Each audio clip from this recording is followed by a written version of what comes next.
Well, welcome to this next webinar from Leadership Network and the MicroChurch Next team. My name is Brian Johnson. I'll be your guide today as we're kicking off a new series. More about that in a minute. First, just want to say again, welcome. We're glad you're here. You know, we've said this all year.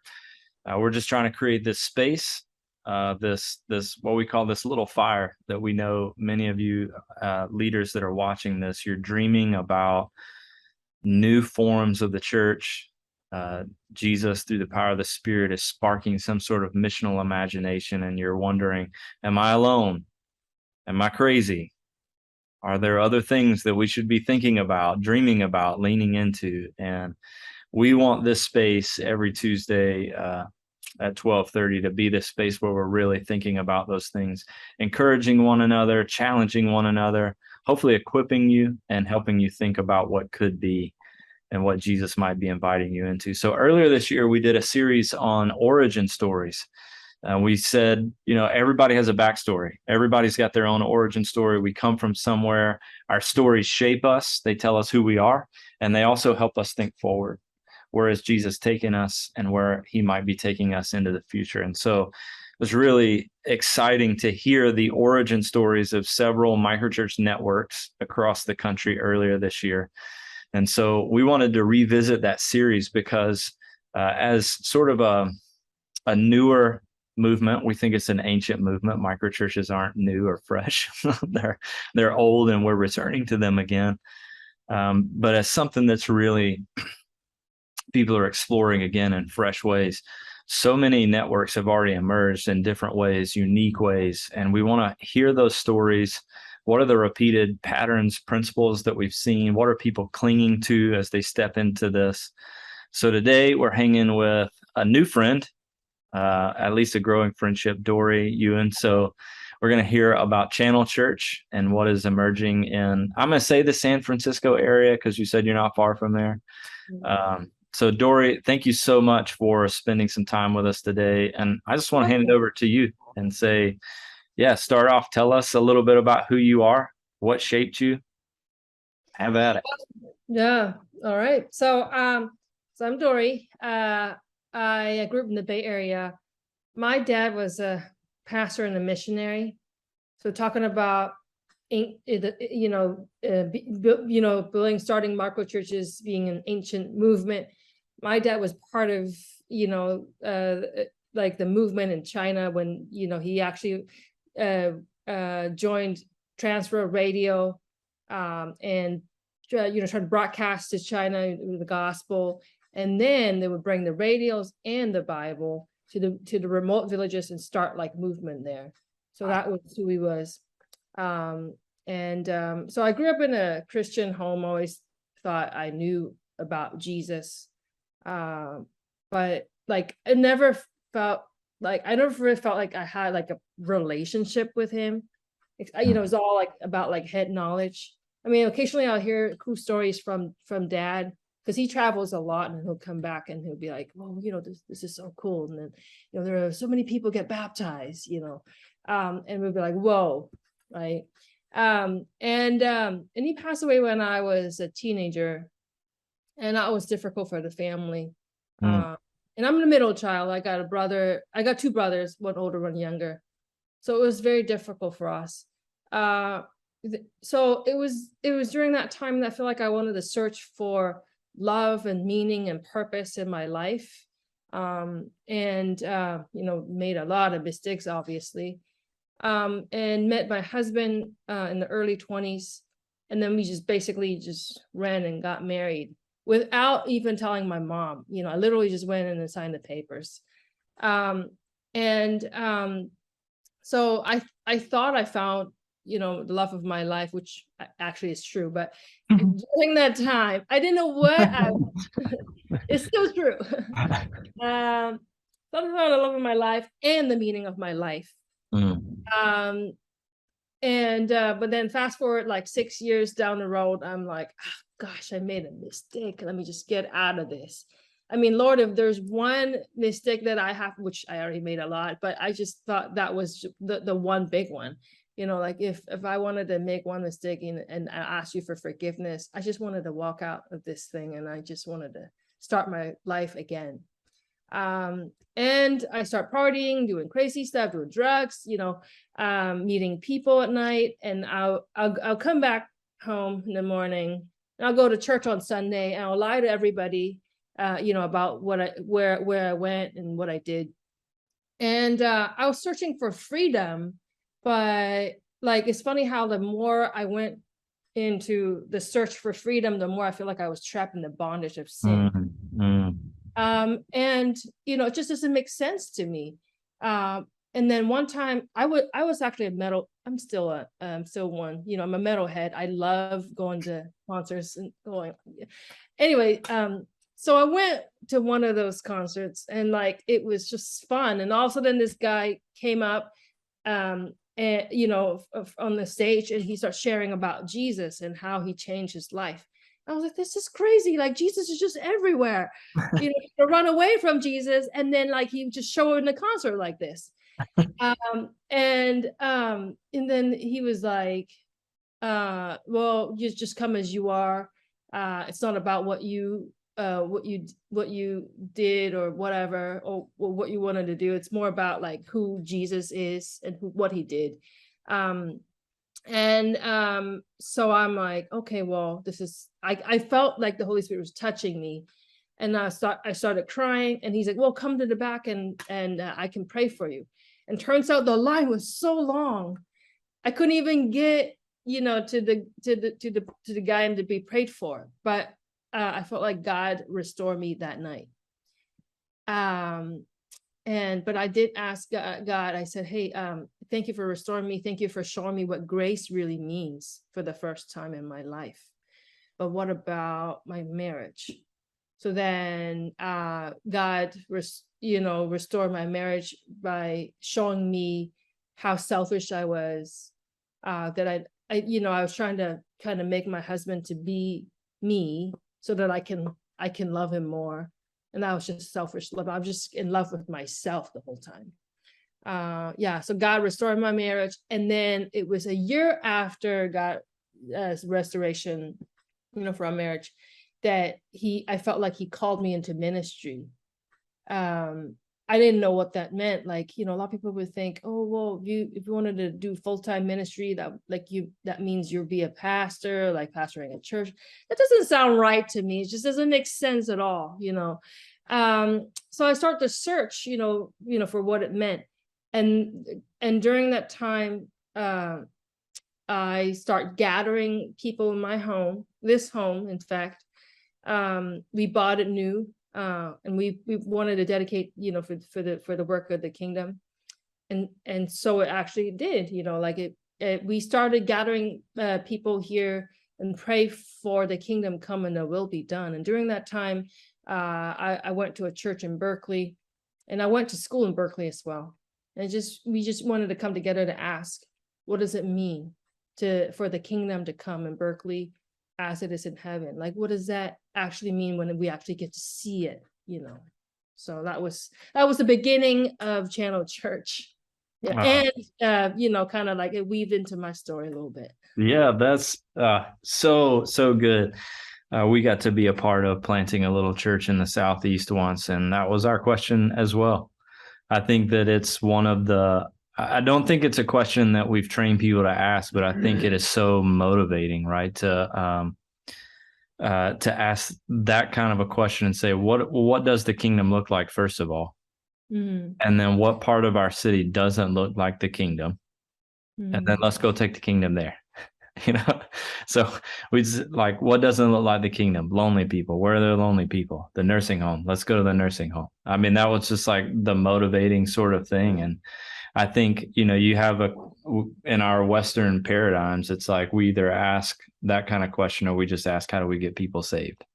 Right? Like, how do we get them to accept some sort of like four spiritual laws? But it's like, man, transformation happens on this side of things. So yeah, thank you for sharing this story. So just those words too I was loving myself, not loving my spouse for who they were, like that kind of Jesus love. Thank you for being vulnerable that way. So you're getting into a little bit of how your network emerged, Channel Church. So I know a little bit of the story about the transition, but talk about like what was and what is now and the transition to get here. So we came together to pray, and then we thought, well, instead of just kind of creating a program to invite people to a building, why not take the church to, the campus? So the only thing we knew then was just to throw like a worship service. So we go, well, let's just do that, So we started, I gathered about like 9 people in the team, and we started like 5 worship service on campus during the year of 2013. And then in 2014, we started regularly worshiping on campus. And we moved from building to building each week. We'll pray on Wednesday, God, where do you want us to, do this worship? And somehow God would answer on Friday, okay, well, this lecture hall. And then on Saturday, we'll set up, we'll do all the stuff, and we'll tear down. It will be a whole day event. But we pray. In fact, we pray during that time that, our worship would not stop until Jesus returned. Because we were during that time kind of worrying about like where to gather, right? And so far that continues, except the meaning of gathering and the place of gathering, it's a lot different now, So then we started out on campus, and then eventually the church grew, and we started small groups. We started a lot of different, ministries. And then we felt like, well, it's time for us to at least temporarily move into a building. So I look, for a building near the campus, and God granted us with like a really great space. And which it's already a miracle by itself. Because it's not easy to find a great space. We're talking about 4,000 square feet in Berkeley, super expensive, but somehow God made it happen. But interestingly, when I moved in, I knew that God is just saying this is only temporary. Like, talking about how, God dwells in us and we're the temple. And even when we want to gather, he always wanted us to build this tabernacle, not like a building, it's never permanent. He always wanted us to carry him wherever we go. So yeah, so even though we moved in the building, well, I know that it's going to be temporary. But of course, when you get into a building, then you just feel a little, oh, let me just relax for a little bit, and then start growing the church instead of thinking about the kingdom. They're like, well, it's just, we will have this program, we'll have this ministry, we'll bring people into the building to worship, and we wanted to expand, into different congregations and worship services. So then fast forward, I guess, like, a couple of years after, maybe like 2-3 years after we moved into a building, we're like kind of complacent. At least the people are. We started a couple different congregations too, different language groups. But then during the time, I keep on like searching for, like what God is doing in his kingdom. Went to exponential learning cohort and learned a lot from there. And one thing that they kind of inspire me was during the time when I was learning there was if the church has a problem, it is the leadership problem. So it was like, so it's me again, my problem. Well, but what kind of problem? Like, what am I trying to hold on to and not trying to release the people into the community to make an impact? So like I struggled a lot during that time, and I learned a lot of the DMM, the disciple making movement principles, and I heard a lot about the cool stories, church planting movement all across the globe, how cool it was. But like I just felt like it never translated. I don't know how to bring it to in our context. In fact, I think bottom line is the struggle is that the system that we created and whatever the kingdom looks like out there, across the globe, it's not compatible. If we're going to have to release the people, and if they're going to impact the community with what they have, the resources, the time, and including the money, then how are we going to sustain our thing? Right. So I think that was the bottom line. Who's going to pay my salary? Right. Come on, Dori. Come on. Who's gonna, I need to, pay my mortgage, so like questions like that are real. Yeah, they and are. that's why I guess that's the biggest struggle that we have. Like, we keep building this monster and we keep feeding into it to the point where like there's no way we can the kingdom ideas doesn't make sense anymore. And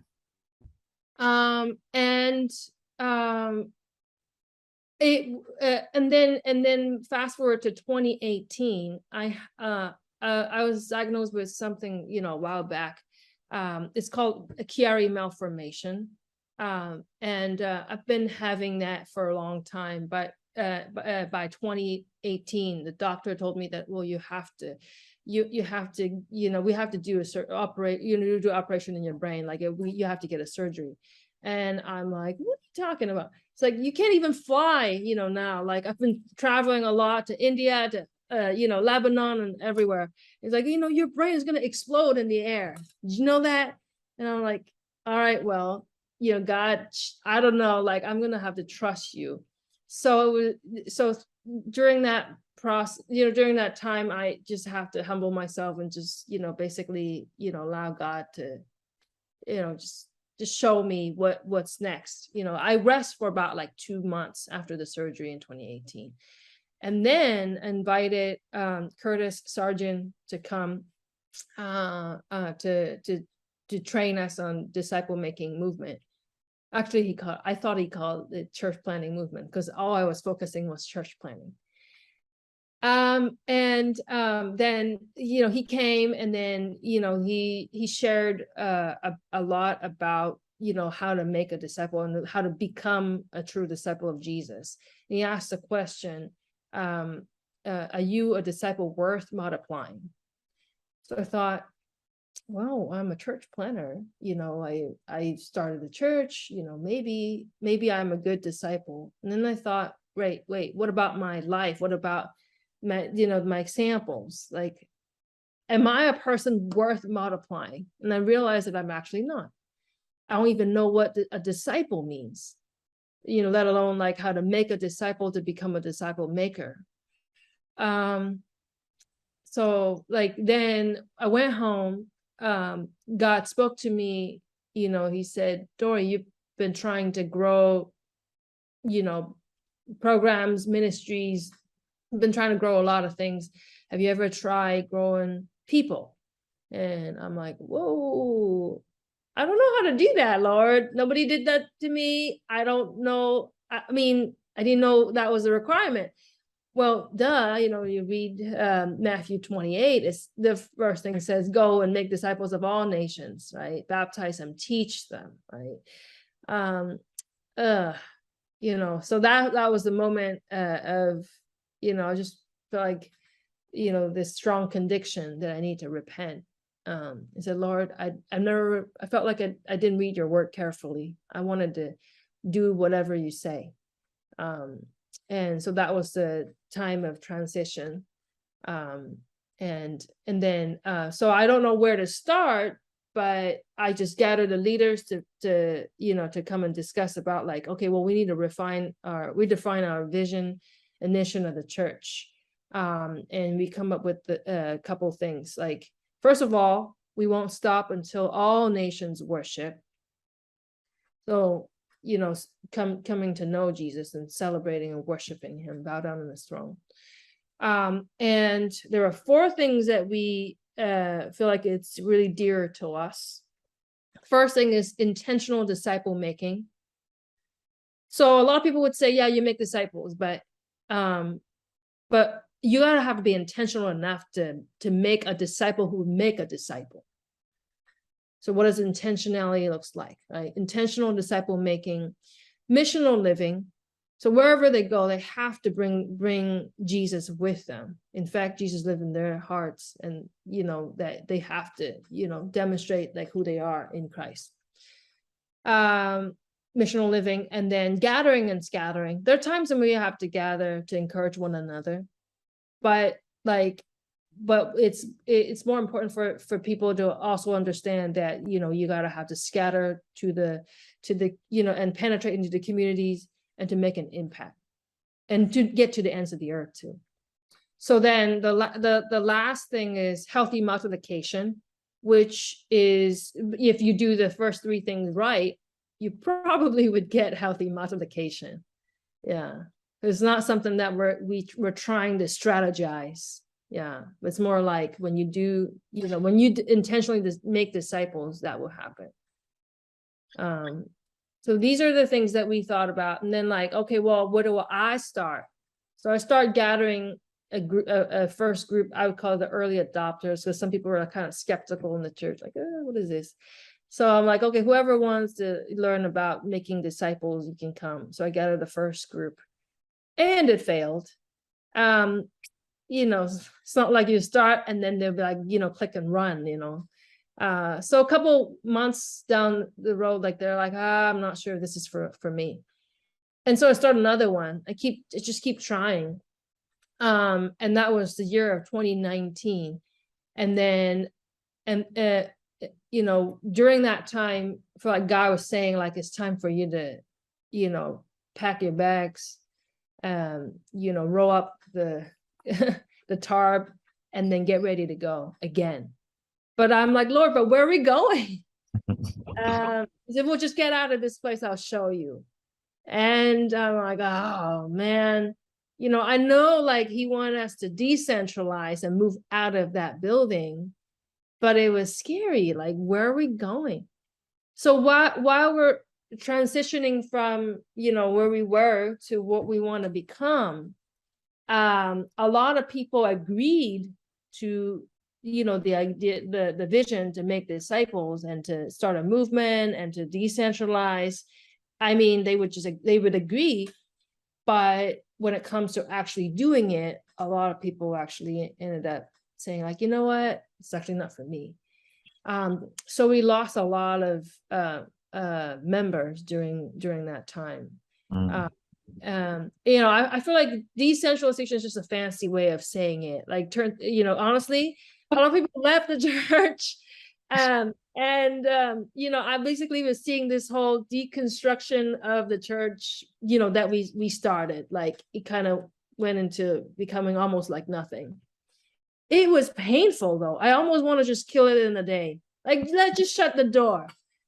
To see it slowly dying is just painful. Yeah. But it was necessary, because it was the time when God showed me. I was like, God, if this is what multiplication looks like, I feel like we're in a subtraction mode right now. Like, and then he said, well, Dori, you've been trying, to build your kingdom, and if you wanted to continue, you can keep doing that. Wow. But if you wanted to build my kingdom, you have to build it my way. Yeah. So I'm like, all right, well, whatever you say, Lord. So by the end of 2019, we had our last worship and moved out of the building. And there are a couple of things that, of course, I miss that place. And, I had great memories, but we just have to focus on what is to come, right? And of course, the other thing, like, which is more, like, realistically speaking, I don't know what the funding model looks like. And one thing that I have to commit to the Lord is, like, whatever it takes, I'll do it. So I start looking into like Amazon delivery and Uber and stuff like that, because I was a graphic designer then, like, before I started the church. but I don't want to get back to that job because I feel like it was too demanding, Mm. So I started looking into different options. And then somehow God just provide. But anyway, moved out of the building. And that's that Sunday after the church felt really good. Because I'm like, whoa, I Yeah. can finally, if this is what it's called, Sabbath. Yeah. Yeah. It was the first time I ever experienced what Sabbath was supposed to be. Yeah.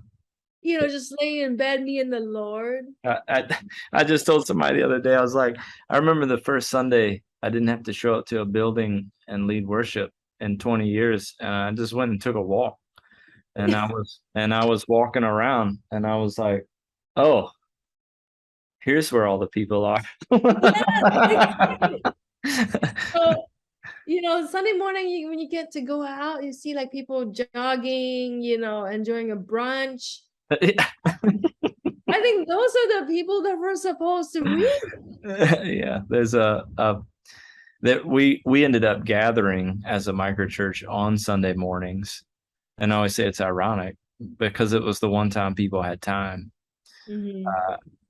But it really is a slow, relaxed time. And it's not when our microchurch gathers, and we would be we're kind of radical in our language, our commitment to our language. So we would say a microchurch is not a gathering. The microchurch is present when you gather.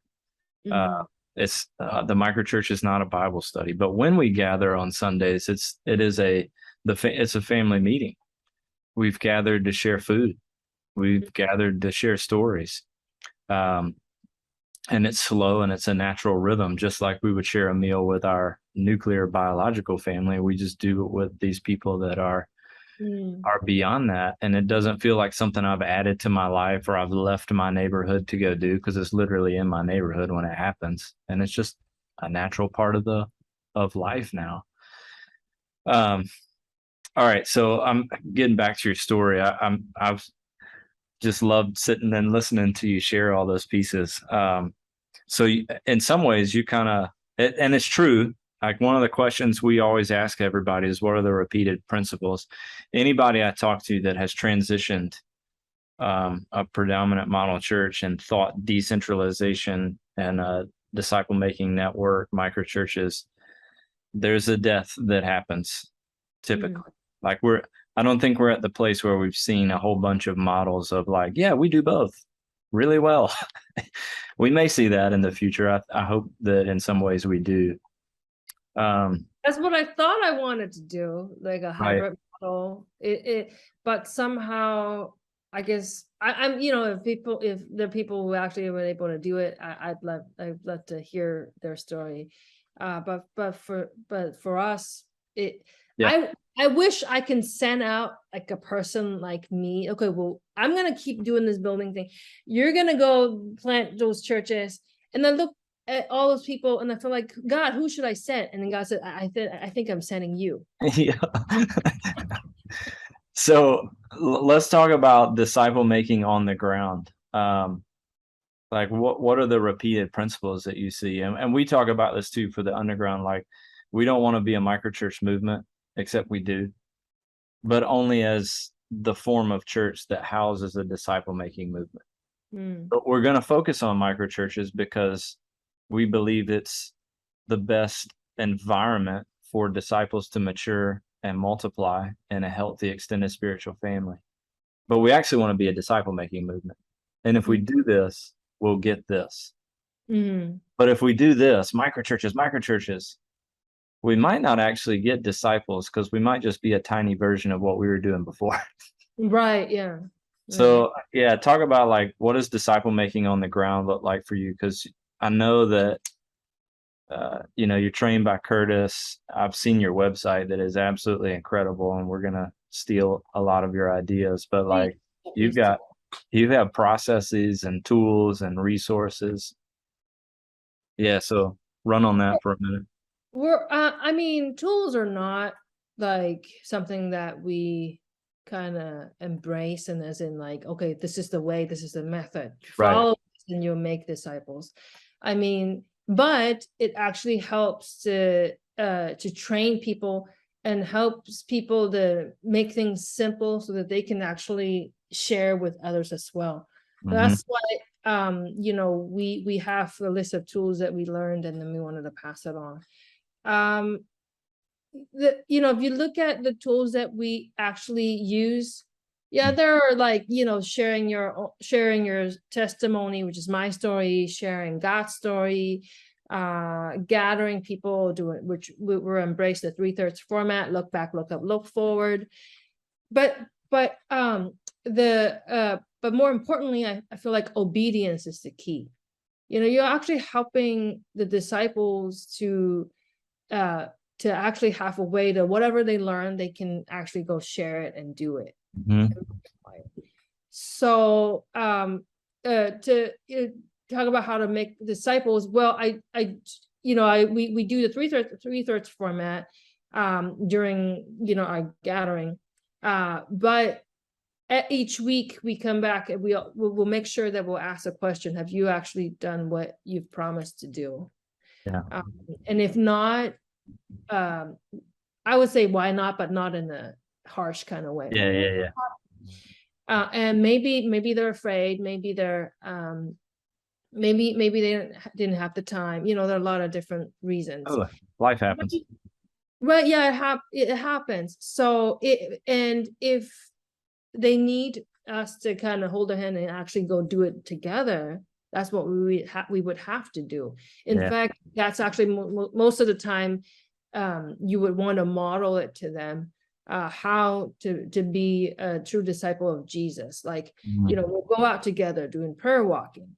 I would have someone follow me and kind of go 2 by 2 when I go visit like the Yemeni families. We're talking about like them coming with me at 11 in the night, like around 11 p.m. And we won't finish our conversation until like 2 a.m. in the morning. So, I mean, it sounds crazy, but the minute you kind of walk into a Muslim family's home, I mean, they already felt like, okay, well, this is the mission work, but it's just right behind our backyard kind of thing. And I don't need to really kind of teach them how to reach the Muslims. I just take them with me when I do it.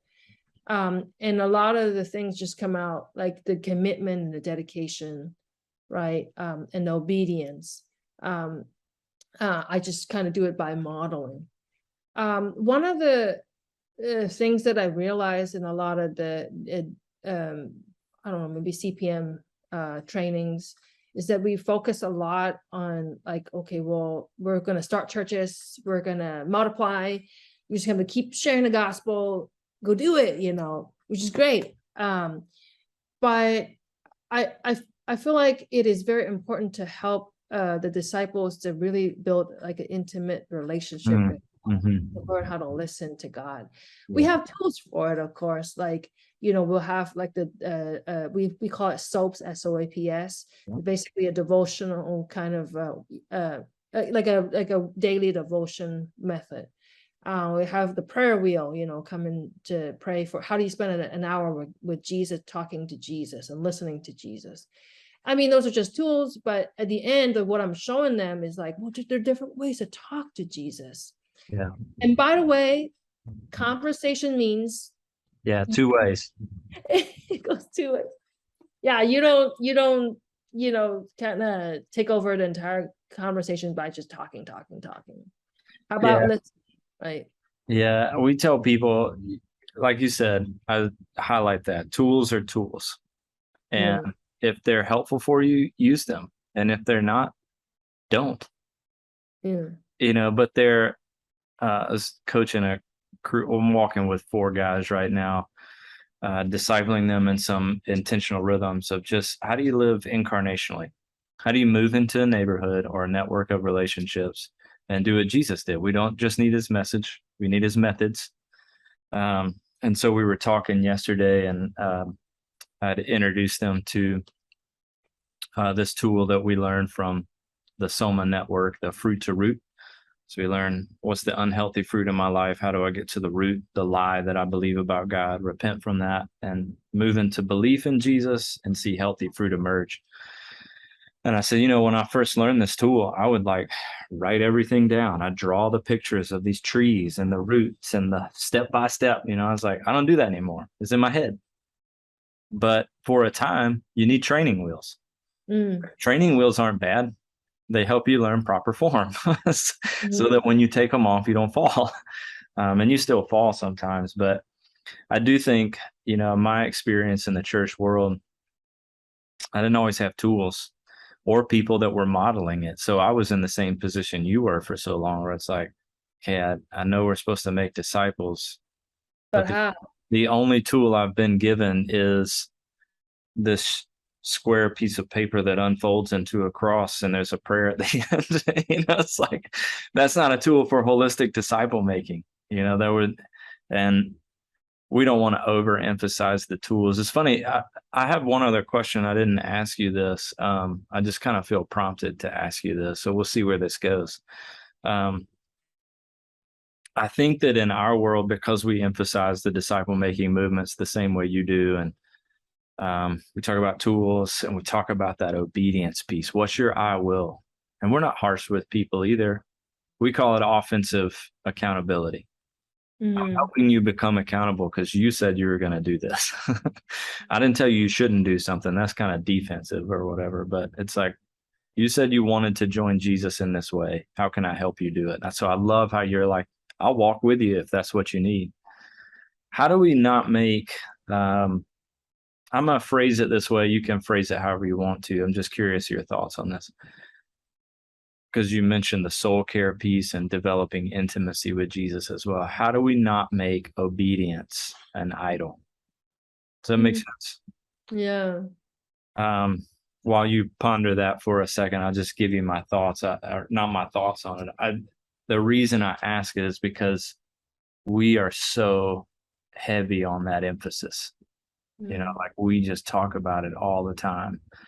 It's the one omission for the church and the whatever. We just haven't been obedient to what Jesus has said. For some of us, the way I'm formed, I'm like, I got to be obedient or Jesus won't love me. And so obedience becomes my idol instead of just loving Jesus. So I'm just curious if you had any thoughts on that, because I don't want to diminish obedience either. Yeah. Remember Curtis actually, taught us, when he was talking about obedience, and he said love and obedience, it's like, like the two sides of the same coin. So Jesus says, if you love me, obey my commands, right? So and that's where I would kind of draw like the reason for my obedience from. Like it's just, it has to come from the love of Jesus. Now, but why do we even have to love Jesus, right?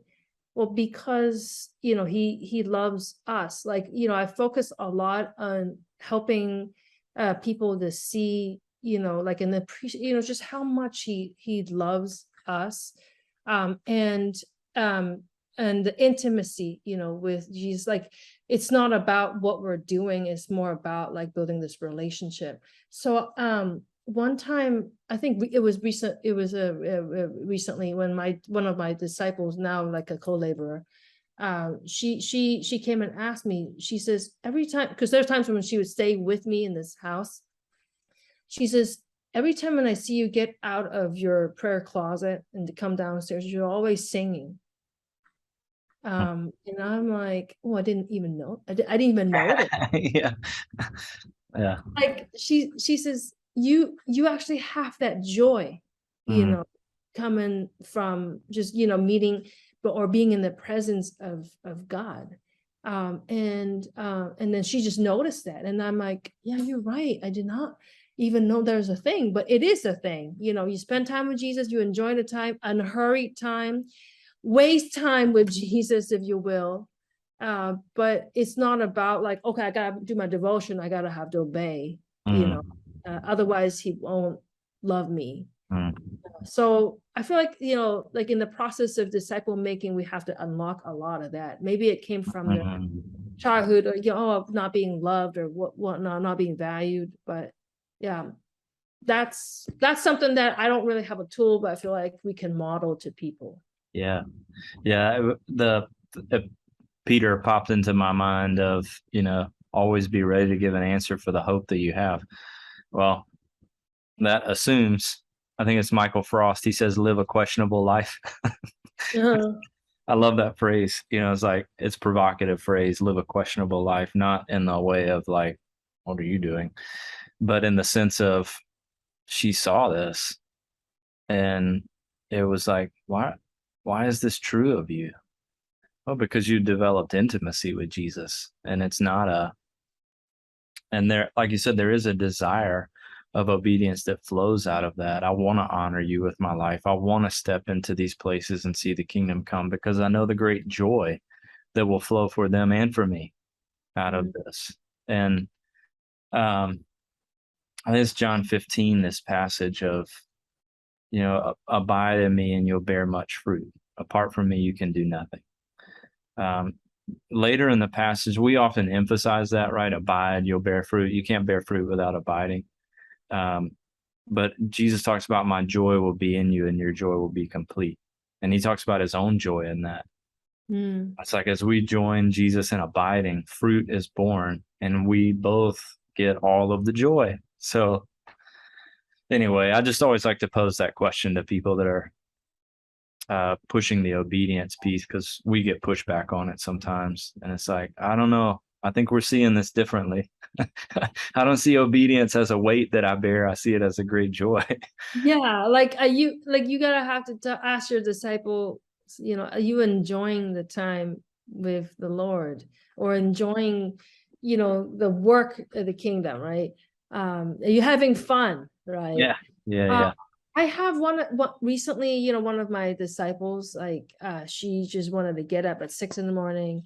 and then she always feel like, she's not when she's not able to do it, when she just keep, pressing the button, pushing the alarm away, and then like getting up at 7 or 7:30, she's like, oh my gosh, I didn't do it. I did tell people, I encourage people to, spend time with the Lord in the morning before they even get out to work, right? Yeah. But with a person like her, I actually did the opposite. I'm like, okay, you know what? Turn off the alarm. Yeah. Get up when you feel like you wanted to get up. And then spend however much time just sitting with the Lord, and don't even need to read the Bible, just sit there. Yeah. Feel his presence. Mm-hmm. I mean, she was, what are we supposed to? Yeah. Is this okay? Yeah. And that's the stuff we got to put to death for sure. Yeah. So depending on the person, I guess, how you show them the intimacy. Yeah. Well, let me ask you this. I know we don't have much time left, and I want to hear more about, I mean, you were very candid. I think most of the networks that we talk to, the funding piece is it's a barrier. That would have been a question I asked. What's a barrier? That's probably one of them. And I think we're all embracing it and just saying, look, Jesus is going to provide for his people, and we're going to figure it out. And I'm gonna go make disciples, whether I have a vocational job in this thing or not. Like, and I think that's part of the answer to that one. But I want to ask you just the question of like where you're headed. What are the dreams that Channel Church has right now as a network of disciple makers? What do you think Jesus is saying to you about what's next? Well, there are a couple of things that I'm praying for. Within our network, we're reaching out to different socioeconomic, or different people, and I don't want to limit to who the people wanted to reach, and to bring the kingdom to them. But for me, personally, I feel like God is like calling me to reach out to the Muslims. And so one of the prayers is that we pray that the Bay Area would be a place, it's famous for other things right now, obviously, but we're praying that it would be a place famous for sending out like the Muslim background believers to different states or even across the globe through relational network. Wow. That's one of our prayers, or my prayer at least. I also, if you talk about dreams, this would be my dream. I'd like to, because there are times where I travel a lot. So sometimes I'll travel to like London, like Lebanon, like different places. So one of my dreams would be like, I'll get to maybe Turkey, and then I'll walk down the streets, and someone will approach me and share the gospel with me and invite me to like a home church. And then I'll be like asking, so which group are you associated with? And they'll be like, we belong to Channel. And I'm like, that would be great, right? That means like you complete your task or something, right? Yeah, across the globe. So not necessarily like, Channel per se, like we don't care about the branding, but somehow I'll know like it's related to the people, that we're discipling. And I just felt like I'm just hoping for that. And I also pray, like honestly, ever since day one that God called me, I feel like I wanted to be a missionary, and I am one now. But what I mean, like being a missionary, I just want to be sent out. If Jesus says I'm ready to go to Afghanistan tomorrow, I will pack my bags right now. Like that, I wanted to go that bad. But somehow God, spoke to me and said, Dori, you will get your chance to go. I'll send you.